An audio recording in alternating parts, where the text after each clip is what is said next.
All right, good morning, guys. Welcome back to another fun-filled adventure with Mr. Warren's video lectures. All right, so I guess you just finished with your do now. Question was, in your own words, explain what the gold standard is and provide examples of how it works. So once again, the gold standard is this idea that every single dollar and cent in circulation, every dollar and cent that's out there for the United States is backed up by some form of gold or silver physically at a bank somewhere. So in theory, I should be able to go to any bank and say, hey, I would like to redeem this $100 bill for $100 worth of gold, and they would give it to me. So one of the things that we didn't really talk about yet, but we're going to touch on today, is that that system actually went by the wayside or was eliminated, I believe in the 70s, if I'm not mistaken. And so we went to a new system.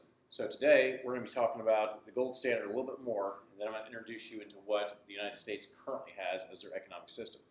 First, make sure you have your do now turned in, make sure you get it in the white binder, and then get your notebooks out. All right, so once again, this will be in two parts. First off, start off with the gold standard. Let's go to category.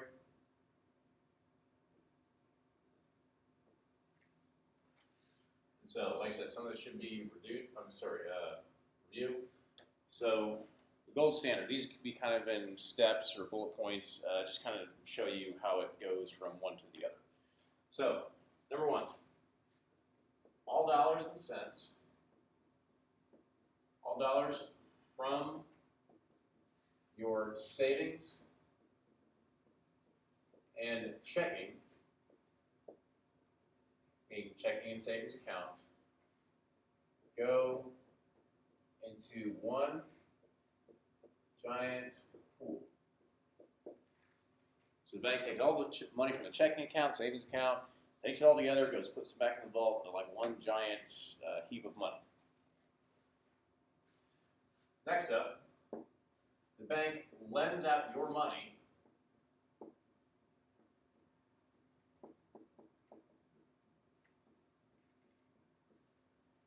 to people and charges interest. So I think we talked about this in a previous lesson. As you can see, there we go. A little bit better. So banks lend out your money to other people and charge interest. So when I go deposit money in the bank, checking your savings account, they take that cash and they use it to loan out to other people. So I deposit $1,000. Then Matt comes over and says, hey, bank, I would like a loan for $500 to help pay for my car. And so they loan the money that I gave him out to Matt, and he pays the bank back. That's how they make profit. That's how they make enough money to pay their employees and so forth. It's through that interest. And so under the system, it works assuming not everybody withdraws all their money all at once.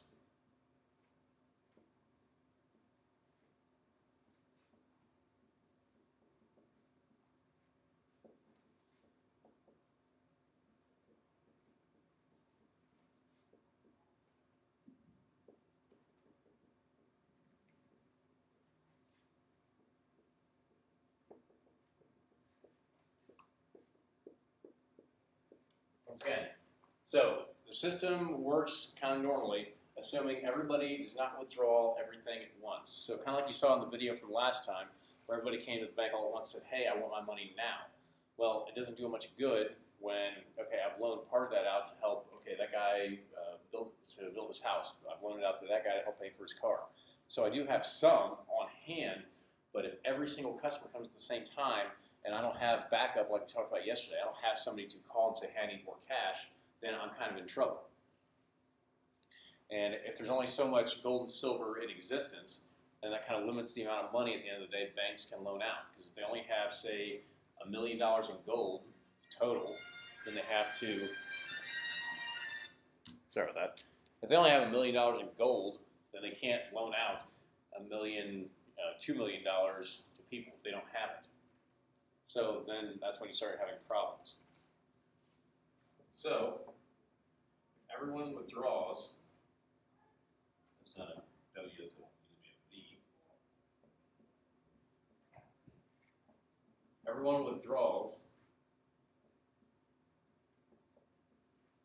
when there is no money left.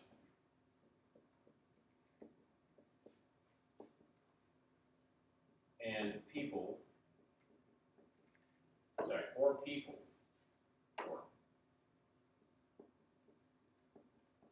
can't get their money quickly. Kind of like you were saying yesterday, you know, your money's over here, your money's over here, or hey, you have to wait this waiting period to get your money back, so it gives us time to go get it. So if I need money right now to pay bills or to buy groceries or something, I would be essentially out of luck if that happened. So it's pretty down and dirty, pretty straightforward. I know we've already covered about half of this, but I just wanted you guys to have something concrete in your notes over the gold standard. I'll step aside for just a second so you guys can pause and go ahead and get that copy down. All right, so I'm going to erase this now. So like I said, that's the old system. That's the system we are currently we are not on anymore. So now today's U.S. economic system is something called the FIAT system, F-I-A-T. F-I-A-T. And no, this is not the car. You're thinking Fiat.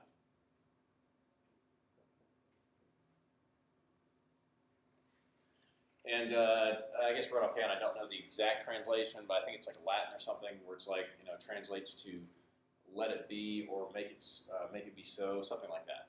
So, Fiat system. This one's kind of weird, kind of tricky. So I'm going to take it slow. I'm going to break down step by step, and I'll throw out some explanations and examples for you guys. So, number one,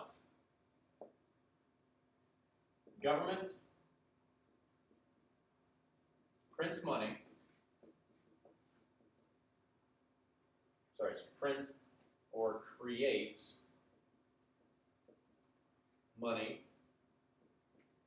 or dollar bills and gives it to banks. So, seems pretty simple. The government is the only ones allowed to make the money, to physically print it and whatnot.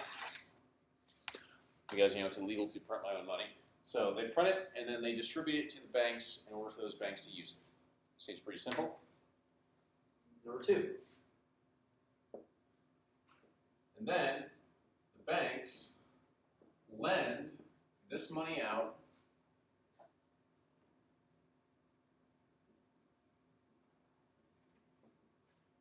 and are paid back plus interest. So, just to be clear, when the bank borrows money from their hire, from a bigger bank, Federal Reserve or whatever, they have to pay interest on that money just like a customer would. And so the bank turns around and takes that money and then loans it out to their customers and charges them interest. So every step of the chain, it's a constant cycle of borrowing and debt, borrowing and interest payments.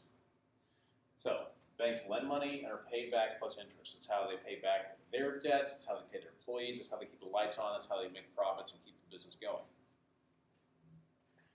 Okay. Number three, and I have a quick explanation for this because this word starts getting a little tricky. This essentially creates